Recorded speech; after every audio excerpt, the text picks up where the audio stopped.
Hoy vamos a hablar en el libro, vamos a leer 2 capítulos. Esos 2 capítulos son tristes de diferente manera. Pero primero, si no has leído, si no has escuchado, si no has visto el video con la introducción y el primer capítulo, por favor, revisa aquí. Ve primero esa parte para poder hacerlo de manera continua, de manera seguida, de manera consuetudinaria. En estos 2 capítulos voy a hablarles de cómo le vendí mi alma a Gussie, quién fue Gussie, cómo fue que le vendí mi alma, porque así lo sentí. Y luego la primera vez que me sentí aterrorizada y realmente dolida, compungida, sumamente mal por la situación de derramamiento de sangre en mi país. Vamos a leerlo, vamos a escucharlo.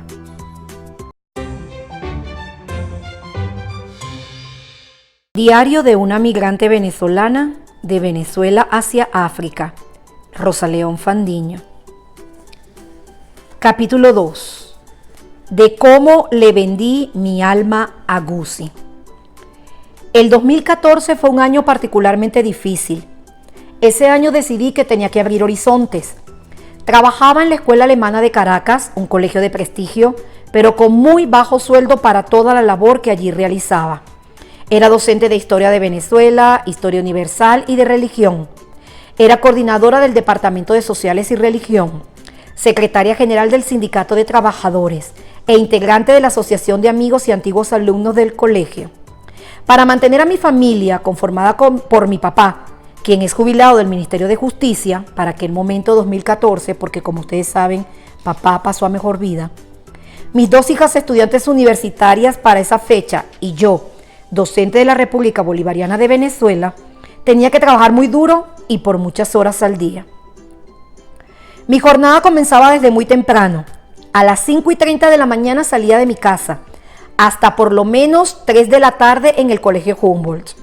Los miércoles era obligatorio quedarme en la escuela hasta las 4:30 y a partir de las 3 de la tarde los lunes, martes, jueves y viernes y a partir de las 4:30 los miércoles me iba a dar clases particulares. Todos los días llegaba muy tarde a mi casa, entre 8:30 y 9 de la noche. Todo el día dando clases para de todas maneras tener que contar siempre el dinero, porque igual muchas veces quedábamos apretados. Esta es la foto del grupo de la Asociación de Amigos y Antiguos Alumnos del Colegio Humboldt. Solamente 3 personas de este grupo quedan en el país. ¿Cuántas majaderías le tuve que aguantar a los niños que ayudaba en las tardes? Ni se imaginan.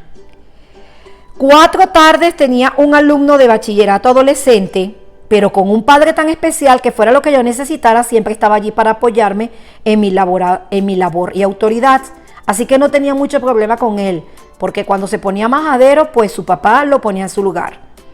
En cambio, 2 noches a la semana, tenía uno de primaria bien particular, que cuando le daban ataques de malcriadez no quería trabajar. Quería que le hiciera todo y le dictara lo que tenía que escribir sin dedicarse un minuto a pensar. Inclusive en matemáticas no quería ni siquiera hacer las sumas.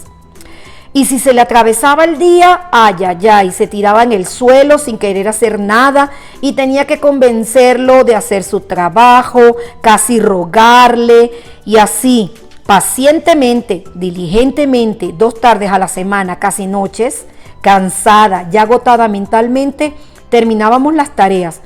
E igualmente yo sonreía y volvía al día siguiente con el temor de que fuese otra vez una noche difícil. Pero tenía que aguantarlo, ni modo. Era mi trabajo y necesitaba el dinero. Multitud de tardes mi hija Rosana me acompañó.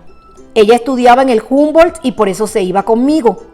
Andrea estudiaba en el colegio italiano y se iba más temprano a casa. Rosana se sentaba en una esquina a hacer sus tareas y a estudiar, y cada tanto levantaba su mirada y me veía con amor cuando presenciaba los ataques de Gussie. Y su mirada comprensiva y su sonrisa amorosa me llenaban de energía para continuar con ánimo a pesar del cansancio. Pero Ros, así le decimos, también la llamamos Nani, se graduó de bachiller en el 2012 y luego entró a la Escuela de Medicina de la Universidad Central. Así que los años 2013 y 2014 me tocaron igual o peor de duros, con Gusi más grande, malcriado y difícil. Pero yo ya no contaba con la mirada energética de mi Ross. Ella estaba ahora muy ocupada en la universidad. Este es el grupo, la foto de Sintra Humboldt, el Sindicato de Trabajadores del Colegio Humboldt. Yo estoy allí. Un grupo maravilloso, por cierto. Pero antes del 2014, en enero de 2012, viendo que mis dos hijas ese año se graduarían de bachiller y comenzarían sus carreras universitarias, me había comenzado a llenar de algo de angustia pensando en los costos, especialmente de Andrea, quien entraría a una universidad privada a estudiar Derecho. Vale decir ahora que ya está graduada que mi hija me engañó. La señorita Andrea al final se inscribió fue en comunicación social. ¿Pueden creerlo? Comunicadora social en Venezuela. Casi lloro cuando me lo dijo. ¿Realmente, Andrea? ¿En Venezuela? Donde los medios están siendo tomados por el gobierno, donde los comunicadores sociales de renombre, si no están en el exilio, tienen una mordaza y no pueden casi expresarse libremente. Andrea, por Dios. Y ella, mami, es mi decisión, es lo que quiero, es lo que me gusta. Pero esperó un buen rato para decírmelo la muchachita, ¿no? Ya había sido aceptada y de paso ya estábamos las tres, Ross, Andrew y yo, haciendo la cola en la Universidad Santa María para inscribirla. Buen momento el que escogió la muchachita para decírmelo. Pero, ¿qué podía hacer? Darle mi bendición y buscar más clases particulares para pagar los costos. Eso sí, esperaba que no fueran horas Gusi. Cabe decir ahora que Andrea está en Argentina y está buscando empleo como comunicadora social y parece que es más fácil que si hubiese sido abogado. Así que al final la niña tuvo razón. ¿Por qué? Porque cuando te gradúas de abogado en un país no puedes ejercer en otro. Pero como comunicadora social en Latinoamérica sí pueden darte la reválida. ¿Qué tal? Al final, ¿pero qué íbamos a pensar en el 2014 que emigraríamos? No lo teníamos en mente.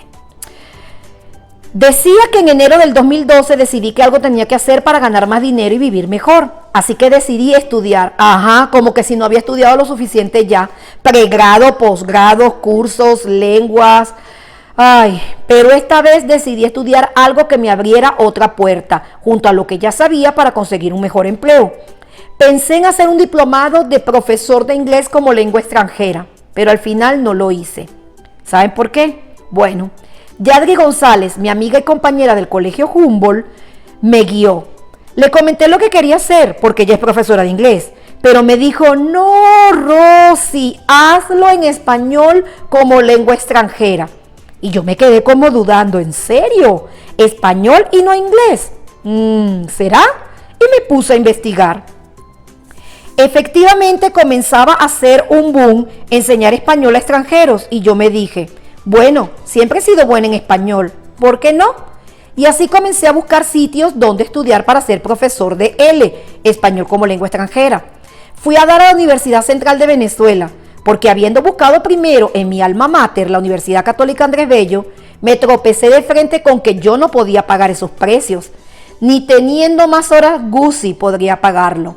En cambio, ese mismo año, a mejor precio y financiado, pagado en partes, pude comenzar mis estudios de extensión en la Ilustre Universidad Central de Venezuela.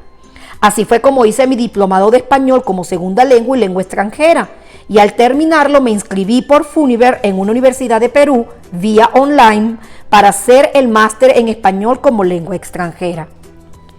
Y sí, tuve que agregar más horas Gusi, por supuesto, por lo que a partir de allí, no 2, sino ahora 4 veces por semana, de 5 a 7 de la noche, en casa de Gusi, dejaba parte de mi alma para pagar los gastos y mis estudios de máster, buscando mejorar el futuro de todos en mi hogar. Fue así como le vendí mi alma a Gusi. Esta es mi amiga Yadri, el día de su matrimonio, la que me convenció de hacer el diplomado en español como lengua extranjera. Gracias, Yadri. Capítulo número 3. De cómo Basilda Costa encogió mi corazón. El 12 de febrero de 2014, el día del cumpleaños de Rosanna, mi hija, ella y Andrea, mis dos hijas, de forma separada con sus amigos, salieron a marchar. Ese día no es solo el cumpleaños de Ross, es el Día de la Juventud. En mi país es el día en el que se celebra la Batalla de la Victoria, hoy llamado Día de la Juventud.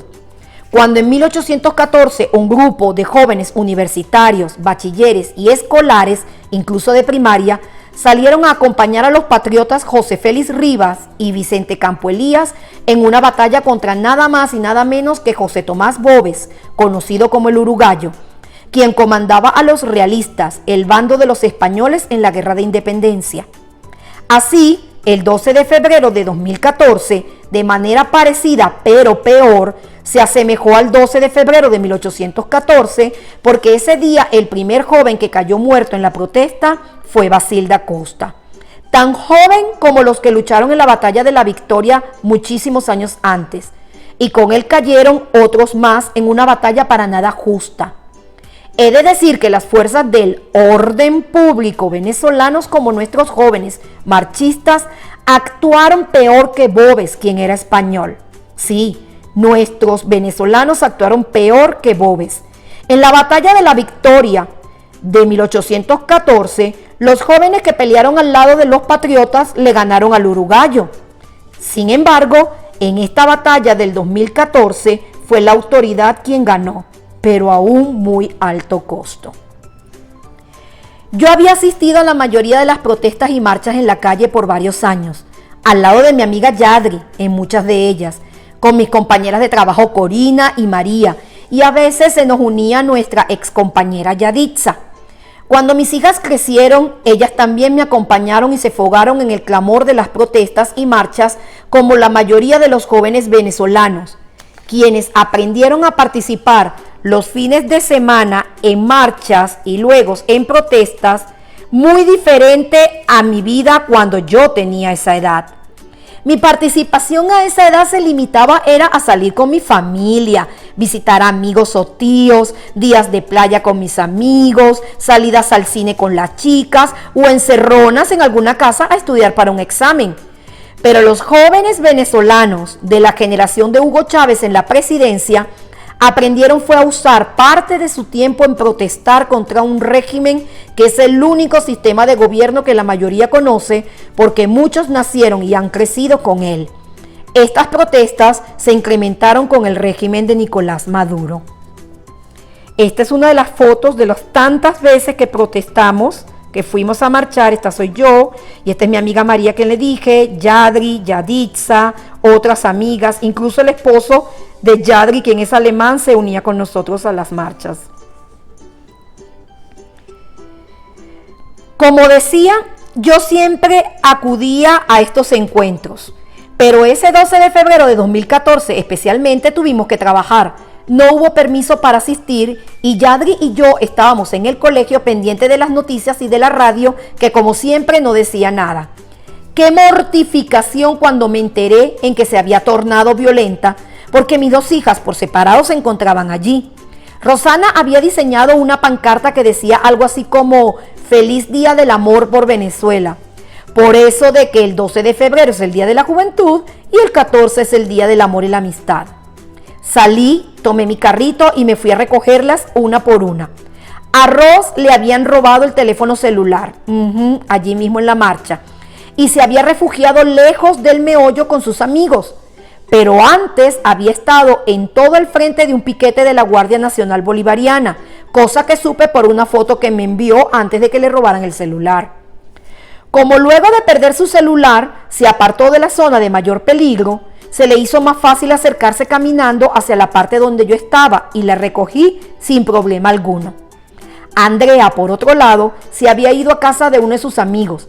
Pensé que por temor y me dije a mí misma, hizo bien. Pero cuando la busqué me enteré que había estado muy cerca de Basil. Sí, porque a ese muchacho al que asesinaron, el primero, era amigo de uno de los amigos de Andrea y lo vieron caer. Por eso se fueron todos a casa de un amigo asustados y a pasar la pena por la tragedia. En ese momento mi corazón se encogió de puro susto. Fue la primera vez que lloré por la muerte de un joven en las protestas. Pero lejos estaba de imaginar que lloraría muchísimo más en el 2017 y en la distancia por los jóvenes escuderos de mi país que cayeron muertos en distintas calles de Venezuela por la mano siniestra del régimen asesino que nos gobierna.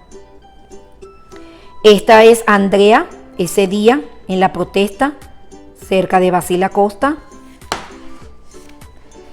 Esta es Rosana, la foto que tomó frente al piquete. Estaba cayendo la tarde frente al piquete de la Guardia Nacional. Y esta es la pancarta que Rosana hizo. Feliz Día del Amor por Venezuela. Ella la llevaba. Y este que está aquí, este es un afiche que se hizo en honor a Basil. Este es Basil da Costa, el primer chico que murió, que cayó en las protestas en Venezuela el 12 de febrero del 2014. Nos quitaron tanto que nos quitaron hasta el miedo. Mamá, me fui a luchar por Venezuela.